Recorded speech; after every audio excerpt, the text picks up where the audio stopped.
Крајчев и припаѓа на најмладата генерација современи македонски писатели, која се профилираше во текот на изминатава деценија. Автор е на 3 дела, една поетска книга и на романите 3 секунди и Војни и херои.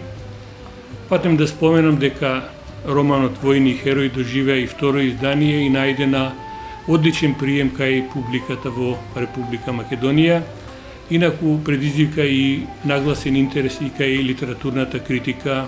онаа критика која стручно и компетентно е проследува македонската литература. За нашиот колега, помлад колега, може да се говори од повеќе аспекти. Тој е еден од сподвижниците на културниот и духовниот живот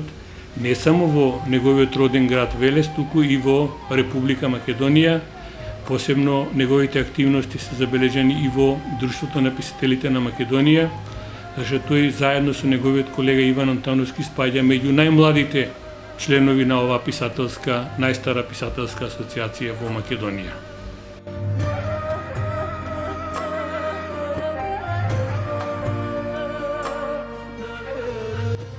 Македонската литература веќе една деценија од новиот милениум обитува една генерација на млади творци кои што целосно ја менуваат сликата за случувањата и во македонската проза и во македонската поезија. Во таа смисла името на Игор Крајчев,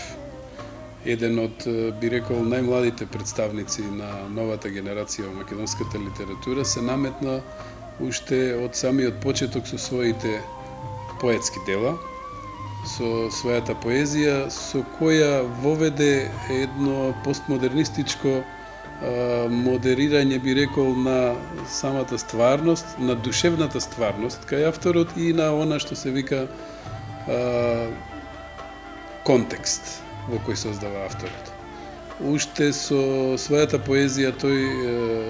наметна една смисла на хуморно, ирониско, но и истовремено искрено гледање на интимниот и доживеаниот свет на самата личност, така што кај него лирскиот субјект станува во известна смисла јунак кој што не се либи да влезе во реалноста онака каква што е, да ја подкрене на едно естетско ниво малку повисоко и потоа дури и да иронизира, како што споменав со самите нејзини делови. Имам ретка прилика да говорам за еден од моите најдраги пријатели книжевни, Игор Крајчев, кој што е роден 1981 година и представува еден од најмладите во она релативна смисла на зборот кога се периодизира литературата, еден од најмладите наши творци. Драго ми е што станува збор за сродна душа на некој начин со моите афинитети, затоа што станува збор за полиграф, односно станува збор за човек кој што се има пробано во жанрот на поезијата, во жанрот на прозата, со 2 романа и секако со книжевни критики. Меѓутоа, оно што е посебно важно и впечатливо за неговото творештво е дека тоа радикално отстапува од она што вообичаено се вика книжевна норма, до која обично се држат младите писатели за да чувствуваат некаква сигурност и да припаѓаат кон тој национален организам што се вика македонска книжевност. Кај Крајчев не е така, од причина што тој се зафаќа со една радикална, можем да кажем, деконструкција во пракса на книжевните жанрови, и во поезијата и во прозата, со тоа што јас како прозаист многу повеќе ги забележувам тие работи на теренот на прозата. Што фактички тој радикално поместува по однос на традицијата и зошто јас мислам дека и така мислам дека и напишав во една рецензија порано, мислам дека романот пред Крајчев и по Крајчев, македонскиот роман веќе нема да биде да изгледа исто. Најпрвен се игра со двете основни конвенции на секоја проза, односно посебно на секој роман, а тоа се просторот и времето. Секој кој што ќе се зафати да експериментира со просторот и со времето во еден прозен текст, може да се каже дека прави експериментален роман, односно дека почнува нешто ново и доста неизвестно во една национална книжевност. Во македонската книжевност Крајчев токму тоа го проба, Со романот Воини и херои, да речеме, се поигра со просторот, со оно што обично го викаме референција на еден роман или свет на еден роман, негова референтна рамка, или што Бахтин го нарече хронотоп, при што акцентот овдека го ставам на она топос. Имено тој во тој роман ни представи една земја која е фактички целосно измислена, ставена е во знакот на она постмодерно псевдо, и целиот роман е фактички еден обид да се аргументира постоењето на таа псевдо земја, која си има и псевдо јазик и така натаму. Значи измислен еден цел нов свет како во расказите на Борхес, како што се измислуваат цели земји, нели, мапи, јазици, и потоа сите оние придружни науки кои треба да го убедат дека таа земја постои. Тој роман кој што мене ми остави исклучителен впечаток има и уште една многу важна вредност, а тоа е што говори на една универзална филозофска тема. Тоа е манихејството, односно борбата меѓу доброто и злото. Во тој роман на еден сказнолик начин, речиси како сказна, како е вид рециклажа на еден жанр, подзаборавен, се говори за битката меѓу доброто и злото, па се поставуваат и некои сериозни морални прашања кои што се однесуваат многу актуелно кон стварноста и припаѓаат на светската книжевност во најтесната смисла на зборот. Например, се прашува, таму се поставува прашањето, се разбира низ дејството, се поставува прашањето дали е можен пазар со злото, односно дали е можен компромис со злото. Дали е можно да се гледа злото, а да не се реагира и при тоа да се остане невин и неизвалкан. Низ приказната за тројца синови, еден татко и нивната иницијација во светот на злото и доброто, Крајчев прави еден роман кој што има светски димензии, поради таа утописка димензија, односно поради тоа што не е лоциран во тесно определен референтен простор, тој роман во вистинската смисла на зборот и припаѓа на светската книжевност, а според стилот и постапките исто така заслужува видно внимание, затоа што тврдам дека тој негов роман во ништо не заостанува зад романите на неговите врсници ширум светот.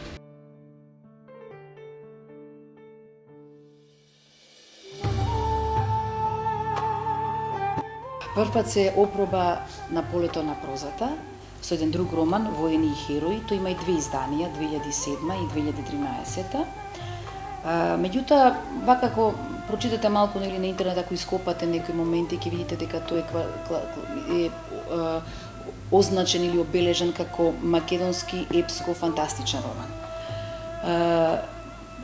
Не би сакала нели тука да прозвучи она нели споредба која што се појави исто така дека е ова нели некоја македонска форма на Господарот на прстените, затоа што без разлика и тука значи во овој текст се појавуваат ликови кои што не се македонски, нели кои што не обстојуваат во овој простор или во ова време, бидејќи мислам дека намерата на Крајчев како автор е всушност да оперира со вонпросторни и вонвременски категории и затоа му се потребни токму таквите ликови, но што е интересно, бидејќи е интересно затоа што тој создава една нова сказна, значи една модерна сказна. Подеднакво, значи може овој роман да го читаат и повозрасни деца, но и возрасни читатели, бидејќи сказноликата матрица овозможува значи една таква рецепција и кај помладите читатели, оние кои што допрва се учат или се врзуваат со книгите, се учат да бидат пасионирани читатели. Значи тоа е псевдосказна и повторно и во овој роман ја забележав таа негова сврзаност кон символиката на број 3. Значи добро, тоа е ја имаме ете на тој начин можеби таа негова поврзаност со македонската народна песна, народна приказна, бидејќи скоро во сите приказни се појавуваат нели тројцата браќа, нели секогаш имаме постар, среден, најмалиот и така натаму. Значи овде имаме таа матрица на тројцата браќа и нормално сказноликоста каде се појавува нели еден мудрец, така, кој што на некој начин во 3 секунди еволуира во овој професорот што го споменав јас, така јас го прочитав. Значи овој мудрец им дава нели една кожа, така, таа е магична. Тука се повторно се врзуваме со приказните, бидејќи тој е магичниот предмет од кој што почнува приказната или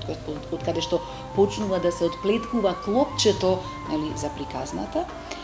И таа златна нели кожа всушност исполнува желби, бидејќи обично како во Аладин и волшебната лампа, нели. таа волшебна лампа ви ги исполнува сите желби, но секогаш има некое едно но и 3 точки. Само со неа може да се уништи нели злото, така, бидејќи ова е една многу фина, една многу суптилна приказна за вечната борба помеѓу доброто и злото. На изненадување, мислам и на македонската критика, а се надевам и на балканските обстојателства во самата книжевна практика, наметна еден фуриозен ритам со неговиот роман, посебно со романот Воини и херои, кој што во нашата книжевна практика мислам дека е целосно ново четиво. Во која смисла? Со овој роман тој ги измеша плановите на прикажување и филозофските планови на гледање на животот. Затоа што приказката која што на овој распластен роман со многу богат јазик и со една многу хармонизирана, би рекол, диалошка форма ја остварува во целото дело,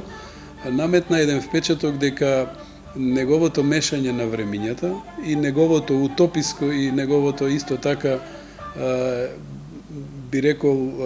митолошко гледање на работите во таа замислена земја Крейдон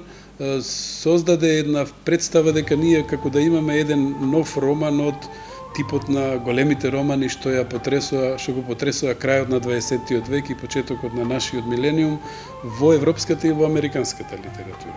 Во таа смисла, овој роман навистина остави впечаток, иако јас имам чувство дека допрва ќе има критички реакции во македонската литература токму за ова дело, затоа што нашата митологија, македонскиот бит, познаваше известни митолошки влегувања и нурнувања преку прозата уште од самиот Цепенков до денес, преку славното негово дело за Силен штркот, меѓутоа во една модерна и би рекол постмодерна ера на создавање на македонската литература, романот Воини и херои остава снажен впечаток и со своите јунаци и со својата поетика, како што реков, на негово целосно книжевно остварување. И ми се чини најмногу со една трпеливост на авторот да донесе во македонската книжевност една многу свежа тема која што ќе ги тангира и ќе ги привлекува на рецепција сите генерации читатели. Од тука почна, да речеме, во таа 2011 и моето малку посериозно исчитување на творештвото на Крајчев, бидејќи некако случајно пота се погоди во 2012 да работам на една антологија на млади поети и прозаисти, па тогаш Крајчев не само што го прочитав во 3 секунди, односно за 3 секунди, така, туку го прочитав и со неговата поезија, а потоа му се навратив и на романот кој што претходи на романот 3 секунди, значи тој романот Воини и херои. Така што мислам дека допрва неговите 3 секунди доаѓаат како вечност, значи затоа велам дека бидејќи тој самиот си поигрува со времето во текстот, па оттаму еве и јас си давам една таква слобода да си поиграм јас, нели метафорички сватено дека тие 3 секунди, дека сите ги чекаме своите 3 секунди. Меѓутоа, она што мене вака би сакала нели да го истакнам прво по однос на романот 3 секунди. Имено овој роман е еден од ретките романи во македонската литература кои што третираат теми кои излегуваат надвор од Македонија, значи теми кои што не се врзуваат со просторот Македонија, со ликовите македонски, со земјата македонска, и тоа е, мислам дека една убава тенденција што се појавува кај помладите автори македонски со желба нели да не останат затворени нели во овој простор кој што се вика Македонија, туку да излезат надвор од тој простор, да бидат читани и покрај тоа што пишуваат на македонски јазик, а да бидат читани на тој начин што ќе бидат преведувани на други јазици. Така што романот прво 3 секунди во веднаш што го добив како наслов, како книга, како издание, мора да кажам дека има многу ефектен, ама и ефикасен наслов, затоа што кај мене веднаш се појави на прашање, или може да се каже дури редица на прашања, што може да се направи за 3 секунди, што може да се доживее за 3 секунди, што може да се осмисли за 3 секунди, или дали може да се осмисли животот или да се уништи животот за 3 секунди. Во името на Игор Крајчев, ние како романописец добиваме една врвна фигура на македонската проза И мене ми е драго што се појави токму на време кога македонската проза веќе почна да чувствува замор од некои модели што ги наследи од големите претходници какви што беа, да речеме, Петри Андреевски или Живко Чинго и некои други. Во вториот роман тој пак се игра на еден постмодерен начин, повторно деконструктивистички, со поимот на времето во романот. Општо место е дека времето е релативно, меѓутоа вие да го покажете тоа во роман, романот се вика 3 секунди, да го покажете во роман е нешто сосема друго од што да ја рецитирате наизуст Ајнштајновата теорија за релативитетот. Крајчев успева на еден извонредно сублимен, краток начин, во еден краток роман, во еден краток текст кој не надминува, да речеме, еден фокус во епска смисла не повеќе од странецот на Ками, во еден таков роман успева повторно со тие препознатливи негови интервенции во топосот и утопосот да се поигра со времето и во 3 секунди да смести цела една судбина, односно цел еден животен пат. Во тој роман за фаталноста, односно за фатализмот како животна филозофија, се покажува дека 3 секунди процеп во времето се доволно да исчезне цел еден живот или цела една галаксија. Со овие негови интервенции во прозата, тој се наметна како врвен прозаист на својата генерација, ако воопшто уште можеме да зборуваме за генерација, затоа што е интересен феномен дека Крајчев е на некој начин слободен стрелец или фронтмен во сите антологии во кои го застапуваат заедно со луѓето приближно родени во неговото време, тој има исклучително посебно стилско место и се издвојува од сите како стилски маркант. Таков е и во поезијата, со тоа што во таа поезија по однос на другите негови генерацијски сопатници во книжевноста, исто така форсира еден доста, рекол, експериментален стил, кој што ја издвојува неговата поетска реч од другите. Се нас имаме една комплетна личност и мене ми е посебно задоволство што имаме вакви појави во македонската книжевност, кои безрезервно можат во секое време да конкурираат на величини од светската книжевност и кои покажуваат дека ние живееме во време кога македонската книжевност веќе никако не може да се смета во глобални рамки за маргинална, туку напротив припаѓа на тоа семејство на светската книжевност. Во една од тие критики кои што се однесуваат на овој роман на Крајчев, се зборува дека се става акцент на тоа дека романот го поставува филозофското прашање за човековата лична слобода. И она што е интересно, мене што ми падна вака при самото читање, се сметам за доста компетентен читател, дека тие 3 секунди, значи стануваат како еден вид на магија, за него бројот 3 станува еден вид на магија. 3 аспекти на тоа тројство, значи може да се читаат, например, првите 3 секунди во стварноста, 3 секунди во фикцијата, 3 секунди на авторот, 3 секунди на читателот, значи некако тие 3 секунди може да се умножат, ако можам така слободно да кажам. И првенствено 3 лика имаме, значи тука е таа символика на бројот 3, 3 лика една убава, суптилна, еден убав суптилен љубовен триаголник, нели, помеѓу момче кој што се влюбува на прв поглед во една девојка и кој што станува негова обсесија, негова пасија, негов животен стил, смисла на живење. И на некој начин сите тие приказни, или таа цела приказна, како сакате можете да ја читате, или како повеќе приказни, или како приказна во приказна, како лавиринт од приказни, организирана во 6 глави или 2 пати по 3, а сите ти имаат некоја рамка, значи во рамка се ставени, така што мора да кажеме дека сепак се работи за една сериозна структура во пишувањето на романот 3 секунди. Романот е всушност роман за љубовна магија. Онако што кажав и на почетокот, ликовите се всушност не македонски, значи имаме Клауд и Сион, кој што е влюбен во Лаура, и нормално се појавува еден ривал, нели, за да има тензичност, за приказната за да има тензичност, тоа е Роланд. Меѓутоа, во внимателното исчитување, мене сепак силна возбуда ми остави еден друг лик. Тоа е ликот на професорот. Овој лик на професорот, зошто за мене беше провокативен, бидејќи тој е така од време на време се појавува, не е доминантен. Меѓутоа, како компетентен читател, тој има доста надреални, дури надреалистички, нели, позиции во целата таа приказна, која што е крајно реална и многу ме алудира на оној волант од Мајсторот и Маргарита. Затоа што тој оној што на некој начин го искушува до крај главниот лик. Сега прашањето, нели, колку тој, нели, ќе се спротистави на тоа што му го кажува, што му го мудрува како мудрец, нели, бидејќи се појавува овој професор, или не,